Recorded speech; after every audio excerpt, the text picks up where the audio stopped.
ফেরেশতা তো আঙ্গুর খায় না, তার পকেটে আঙ্গুর এলো কিভাবে? ওই যে হুসাইন রাদিয়াল্লাহু আনহু আল্লাহর কাছে বড় পছন্দের, আল্লাহ তাকে খুব ভালোবাসেন, এই জন্য আল্লাহ ফেরেশতার পকেটের মধ্যে আঙ্গুর দিয়ে দিয়েছেন, আমার হুসাইন খেতে চেয়েছে। মামুনুল হক সাহেবের নাম শুনেছ? মামুনুল হক সাহেবের আব্বার নাম শুনেছ? ওনার আব্বার নাম ছিলেন কি? হ্যাঁ, শাইখুল হাদিস আজিজুল হক রাহিমাহুল্লাহ তাআলা, বড় আলিম ছিলেন। আমি এক জায়গায় পড়েছি, উনি একবার হজে গিয়েছেন, হজে গিয়ে কাবা ঘরের সামনে গিয়ে দোয়া করেছে। সৌদি আরবে তখন মরিচ পাওয়া যেত না, মরিচ ছিল না, মরিচ ঝাল মরিচ, কিছু মানুষ থাকে না মাহবুবের ভিতর, যেখানেই যায় লবণ খেতে চায়।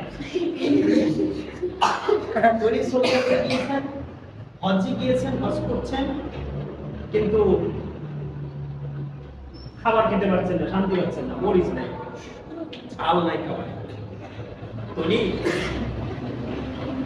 কাবা ঘরের পাশে ঘুরে না মানুষ তওয়াফ করে, ওই তওয়াফ করছেন আর মনে মনে বলছে আল্লাহ মরিচ দিও। হঠাৎ দেখে যে পায়ের কাছে কাবা ঘরের সামনে মরিচ, অবাক হওয়ার মতো বিষয় না? কাবা ঘরের সামনে কোনদিন মরিচ থাকে, তাও আবার এমন দেশ যে দেশে মরিচ নেই, মরিচ খাই না। দেখেন যে কাবা ঘরের সামনে মরিচ পড়ে আছে, মরিচটা উঠিয়ে গেছে আর কান্না শুরু করছে। আমি যদি আজকে আল্লাহর কাছে মরিচ না চেয়ে যদি বলতাম যে আল্লাহ আমার জীবনের সমস্ত গুনাহ মাফ করে দাও, তাহলে তো আল্লাহ আমার সমস্ত গুনাহ মাফ করে দেন। আল্লাহর বান্দা যারা, আল্লাহকে যারা ভালোবাসে, আল্লাহকে যারা মহব্বত করে, তারা আল্লাহর কাছে যা চায় আল্লাহ দিয়ে দেন। সে যদি একটা মরিচও চায় আল্লাহ দেন, যদি লবণও যদি চায় আল্লাহ দিবেন তাকে, যা চাইবে তাই। সে যদি বলে যে আল্লাহ আমাকে বড় আলেম বানিয়ে দাও, বড় আলেম বানিয়ে দাও। বুঝেছো বাবা?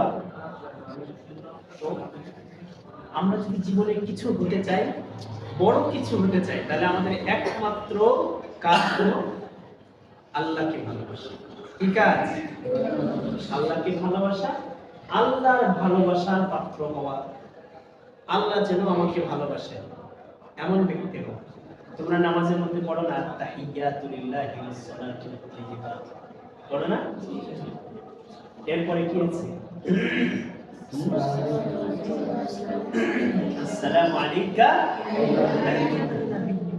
এই ঘটনা জানো এটা কিভাবে এসেছে? আল্লাহর সাথে গিয়ে দেখা করতে গিয়েছিলেন না আল্লাহ রাসূল, বললাম গিয়েছেন, গিয়ে আল্লাহ রাসূল বলছে যে আমরা বলি আসসালামু আলাইকুম, আল্লাহ রাসূল কি আল্লাহকে বলেছেন তাহিয়াতু লিল্লাহি ওয়াস সালাওয়াতু ওয়াত তাইয়্যিবাতু, আল্লাহ উত্তরে বলেছেন আসসালামু আলাইকা আইয়ুহান নবী, তবে ওয়া আলাইকুম আসসালাম, আল্লাহ বলেছেন আসসালামু আলাইকা। কথা বলেছেন। আমরাও যখন নামাজ পড়ি একই রকম ভাবে আমরা আল্লাহর সঙ্গে কথা বলি, জানো?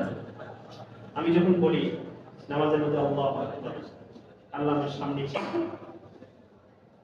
একদম আমার চোখের দিকে তাকিয়ে থাকে, আমার মুখের দিকে তাকিয়ে থাকে, আমার হাত পায়ের দিকে তাকিয়ে থাকে, তাহলে আল্লাহ কি সুন্দর করে নামাজ পড়ছে। ফেরেশতাদেরকে দেখেন, দেখেছো কি সুন্দর করে নামাজ পড়ছে। আমরা যখন বলি আলহামদুলিল্লাহি রাব্বিল আলামিন, আল্লাহর সামনে দাঁড়িয়ে বলেন হামিদানি আবদি, দেখো দেখো দেখো আমার বান্দা আমার প্রশংসা করছে। আমরা যখন যেটা বলি আল্লাহ সেটাই বলেন, সেটার উত্তর দেন সঙ্গে সঙ্গে। আমাদের কান না থাকার কারণে আমরা চিনতে বুঝতে পারি না। আমাদের কান দুর্বল না, অনেক দুর্বল কান। তোমার নিচতলা থেকে ডাকতে সকালে শোনো, কত দুর্বল কান আমাদের, যার কারণে আমরা আল্লাহ ডাকলেও আমরা শুনতে পারি। এইটা বুঝি মুহাম্মদকে এই শর্ত দেয় বুঝি? আল্লাহ রাসূল তখন বললেন যে হাত দিয়ে আকাশের চাঁদ কেমন হয়েছে? আকাশের চাঁদ দুই টুকরো হয়ে দুই টুকরো দুই দিকে চলে গেছে। আমি যেদিন দেখি কিছু এইটাও কি সম্ভব? এবার দিকে দৌড় দিয়েছে, চিৎকার করে বলছে জাদু জাদু জাদু। আমি বিশ্বাস করি না জাদু জাদু জাদু, কারণ আমাজিয়ান তো হলো সবচেয়ে বড় বোকা। বোকা দেখে আল্লাহ রাসূল এইটা করতে পারবে। কত বড় বোকা ছিল। তো আল্লাহ রাসূল আল্লাহকে সবচেয়ে বেশি ভালোবেসেছেন, এই জন্য আল্লাহ রাসূল চাঁদের দিকে ইশারা করেছেন, চাঁদ দুটো হয়ে গেছে। যে মানুষটা আল্লাহকে সবচেয়ে বেশি ভালোবাসে সেই মানুষের জন্য যা ইচ্ছা তাই করা সম্ভব। সে যদি বলে যে সব ধ্বংস হয়ে যাবে, সে যদি বলে যে আমি আকাশে উড়বো, উঠতে পারি। এক আল্লাহওয়ালার ঘটনা আমি পড়েছিলাম। তিনি নামাজ পড়তেন বাতাসের উপরে ভেসে ভেসে, আল্লাহু আকবার বলে দাঁড়িয়ে যেতেন, হাওয়ার উপরে উঠে নামাজ পড়তেন। কখনো আবার নামাজ পড়তেন পানির উপর দাঁড়িয়ে দাঁড়িয়ে। এগুলো সম্ভব বাবা, যদি মানুষ আল্লাহর জন্য হয়ে যায় এবং আল্লাহকে ভালোবাসতে শুরু করে, তাহলে সব। আমি তোমাকে একটা সহজ প্রশ্ন করি। তুমি যখন ঈদের সময় মার্কেট করতে যাও, তোমার আব্বু আম্মু যদি সাথে থাকে, তুমি যেই জামাটা ধরো সেটা তোমার আব্বু কিনে দেয় না? তুমি যদি বলো যে আব্বু আমার এটা পছন্দ হয়েছে, এটা কিনে দাও, আব্বু কিনে দেন কিনা বলো? কেন কিনে দেন? আব্বু তোমার সাথে আছে। এখন আব্বু যদি সাথে না থাকে, তুমি যদি তোমার এলাকার একজন বড় ভাইয়ের সাথে যাও, তোমার আব্বু তাকে টাকা পয়সা কিছু দিল না, তুমি এমনি তার সাথে গিয়েছো ঘুরতে, যাই বলবা ভাই আমার জামাটা কিনে দেবে, এক জামাটা এটা বলবে না? কেন বলবে? কারণ তার সাথে তোমার সম্পর্ক নাই। তোমার আব্বুর সঙ্গে তোমার সম্পর্ক আছে, তোমার আব্বুর সঙ্গে সম্পর্ক আছে, যা চাও তাই দেয়। আল্লাহর সঙ্গে যদি সম্পর্ক হয়, তুমি যা চাইবে তাই দিবে। তুমি যদি বলো যে আল্লাহ আমাকে কোরআনের হেফজ দাও, দিয়ে দিবেন, ওইটা যা দিয়ে দিলাম। আবু হুরায়রা রাদিয়াল্লাহু আনহু নাম শুনেছেন? রাসূলের কত বড় সাহাবী ছিলেন, উনি যা বলতেন তাই বলে যেতেন, পড়তেন আর ভুলে যেতেন, পড়তেন আর ভুলে যেতেন। একদিন আল্লাহ রাসূলের কাছে এসে বলেন, ইয়া রাসূলুল্লাহ, আমি যা পড়ি তাই ভুলে যাই। যে সমস্যা না? পড়ি আর ভুলে যাই, পড়ি আর ভুলে যাই, যত পড়ি তত ভুলে যাই। না, আমি যেন পড়ার জন্য উঠে পড়ে লেগেছি, আর ভোলা যেন আমার থেকে দূরে সরার জন্য উঠে পড়ে লেগেছি। উনি আল্লাহ রাসূলকে বলেন, আমি সব ভুলে যাই। আল্লাহ রাসূল এমন করলেন, হাত দিয়ে কিছুদিন এরকম ধরলেন, এরকম একটা হাত দিয়ে এমন করে বলেন, তোমার চাদর বিছাও। আবু হুরায়রা রাদিয়াল্লাহু আনহু চাদর এরকম করে বিছালেন। আল্লাহ রাসূল ধরে নিয়ে এসে এরকম দিলেন, গুটিয়ে নাও। তিনি চাদর গুটিয়ে দিলেন, ভেতরে কিচ্ছু নাই। এমন করলেন, এমন করে দিলেন, চাদর গুটিয়ে দিলেন। আবু হুরায়রা রাদিয়াল্লাহু আনহু বলেছেন যে এরপর থেকে জীবনে আমি একটা শব্দ বলি। আল্লাহ রাসূল আমাকে এরকম করে দিয়েছেন, এরপর থেকে আমি জীবনে কোনো শব্দ বলিনি। আমি যা শুনি আমার তাই বলি, যেভাবে শুনি সেভাবে বলে থাকি, যেই শব্দে শুনি সেই শব্দে বলে থাকি। যার কারণে আল্লাহ রাসূল সাল্লাল্লাহু আলাইহি ওয়াসাল্লামের জীবনের যত হাদিস বর্ণনাকারী আছে, তার মধ্যে সবচেয়ে বেশি হাদিস বর্ণনা করেছেন আবু হুরায়রা রাদিয়াল্লাহু আনহু, সবচেয়ে বেশি। কারণ ওই যে আল্লাহ রাসূল দোয়া দিয়েছেন, যা শুনে তাই মনে থাকে, কিছু আর ভুলে যাবে না। বুঝেছো? আল্লাহর সঙ্গে যদি আমাদের সম্পর্ক ভালো হয়, সুন্দর হয়, তাহলে আমাদের কোনো কিছুর প্রয়োজন নেই।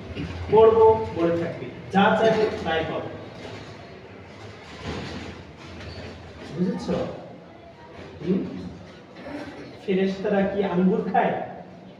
শুনেছো কোনোদিন? ফেরেশতাদের কিচ্ছু খেতে হয় না। ফেরেশতাদেরকে আল্লাহ এমন করে তৈরি করেছেন, ওরা না খেয়েই বেঁচে থাকে। ওরা শুধু আল্লাহর ইবাদত করে, ওরা কিচ্ছু করতে হয় না, কিছু খেতে হয় না, হাম্মামে যেতে হয় না, ঘুমাতে হয় না, কিচ্ছু করতে হয় না, শুধু আল্লাহর ইবাদত করে সারাদিন। কোরআনে একটা আয়াত আছে, লা ইয়াসুনাল্লাহা মা আমারহুম ওয়া ইয়াফআলুনা মা ইউমারুন। এরা সবসময় আল্লাহর ইবাদত করে, এটা কাজই এটা। একদিন এক ফেরেশতা আল্লাহ রাসূলের কাছে এসেছে, হুসাইন রাদিয়াল্লাহু আনহু গিয়ে বলেছেন, আমার আঙ্গুর দাও। ফেরেশতা তো আঙ্গুর খায় না, আঙ্গুর দিবে কোথেকে?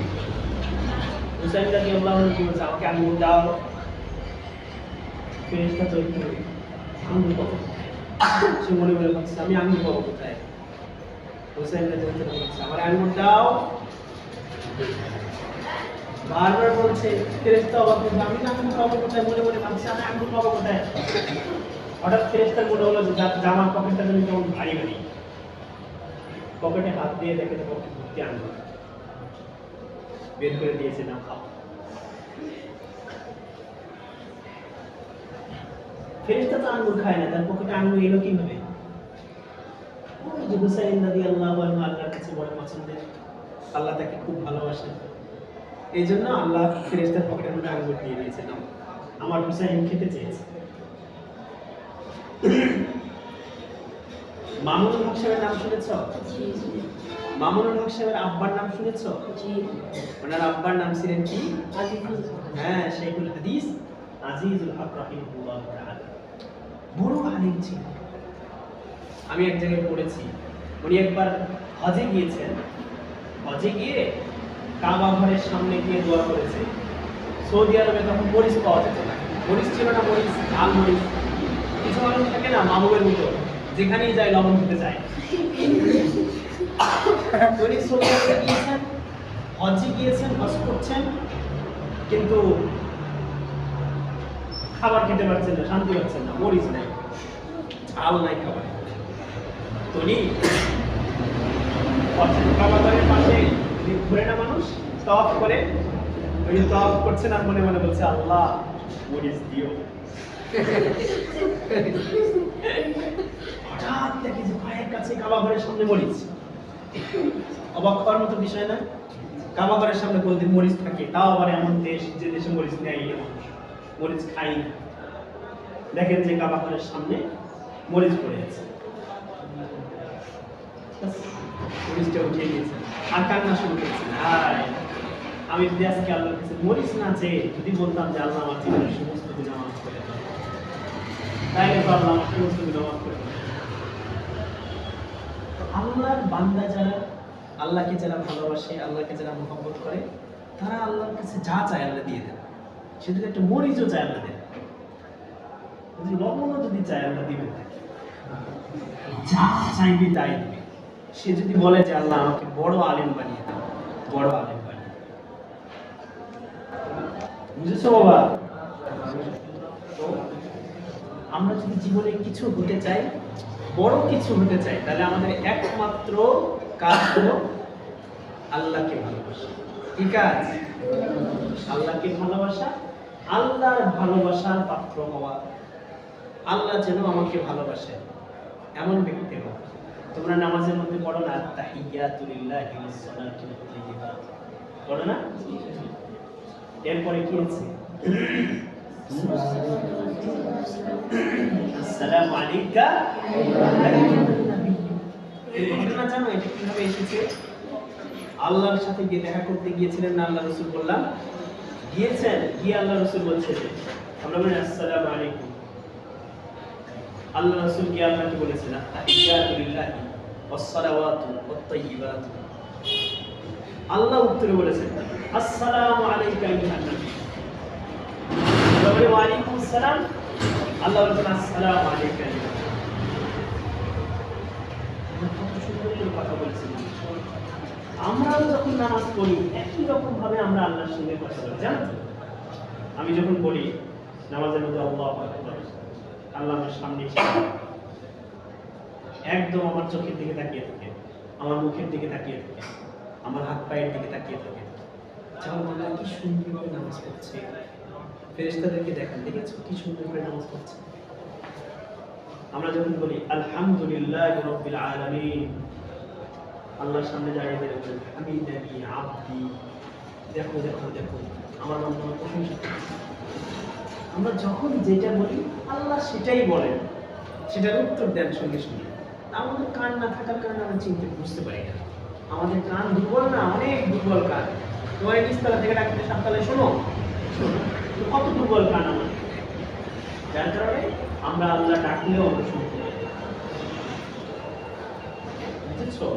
তাহলে আমরা যদি বড় কিছু হতে চাই, জীবনে অনেক বড় কিছু হতে চাই, তাহলে আমাদের একমাত্র পথ কি? আল্লাহকে ভালোবাসা, আল্লাহকে ভালোবাসা এবং আল্লাহর ভালোবাসার পাত্র হওয়া। আর একটা পদ্ধতি আছে যেটা আমি একটু বলতে চাই, সেটা হলো আমি কি হতে চাই ভবিষ্যতে।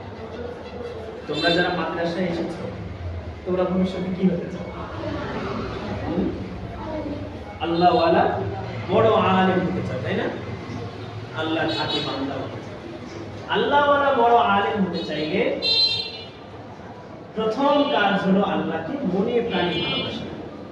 আর দ্বিতীয় কাজ হলো যাদের মাধ্যমে তোমাদের কাছে ইলম আসবে তাদেরকে শ্রদ্ধা করা, তাদেরকে ভালোবাসা, তাদেরকে সম্মান করা। তোমার আব্বা আম্মা তোমাকে খাবার দেন, তোমাকে জামা দেন, তোমাকে পোশাক কিনে দেন, তোমাকে আদর যত্ন করেন, এই জন্য বাবা মাকে তুমি সম্মান করো, তাই না? শিক্ষক তোমাকে কি দেন? শিক্ষা দেন, ইলম দেন। তোমার বাবা মা সারা জীবন তোমাকে জামা গায়ে দিয়ে রেখে দেন, শোকেসের মধ্যে তুলে রাখেন। শোকেস আছে না, শোকেস, আলমারি, আলমারির মধ্যে জামা গায়ে দিয়ে সুন্দর করে হাড়ি পাতিলের মতো সাজিয়ে রাখে। সারা জীবনে তোমার দাম আছে তুমি, হ্যাঁ? যখন মারা যাবে মরা ইঞ্জিনের মতো উঠাই ফেলে দেবে আলমারি থেকে।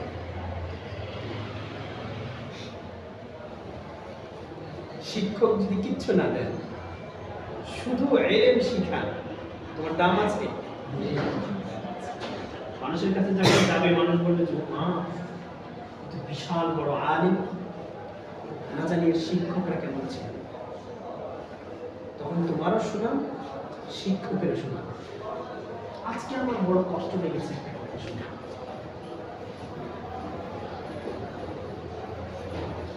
এক ছাত্রের বাবা মা ছাত্রকে শিখিয়ে দিয়েছে, তোমার শিক্ষক যদি তোমাকে কিছু বলে আমাকে বলবে। কথা কি ভালো শোনালো? বলো ভালো কথা এটা? আলহামদুলিল্লাহ, আমাদের শিক্ষকরা তো তোমাদেরকে পাগলের মতো পিটায় না, পিটায়? পাগলের মতো পিটায় কোনো শিক্ষক পিটায় পিটায় না। আমাদের শিক্ষকরা তোমাদেরকে চকলেট দেয়, তোমাদেরকে আদর করে করে পড়ায়। তাহলে আমাদের শিক্ষকদের নামে এত বড় কথা আমার কষ্ট লেগেছে। আমার মনে হয়েছে যে ওই ছাত্রকে এখন ডেকে নিয়ে এসে বলে ওর বাবা মাকে যে নিয়ে যান,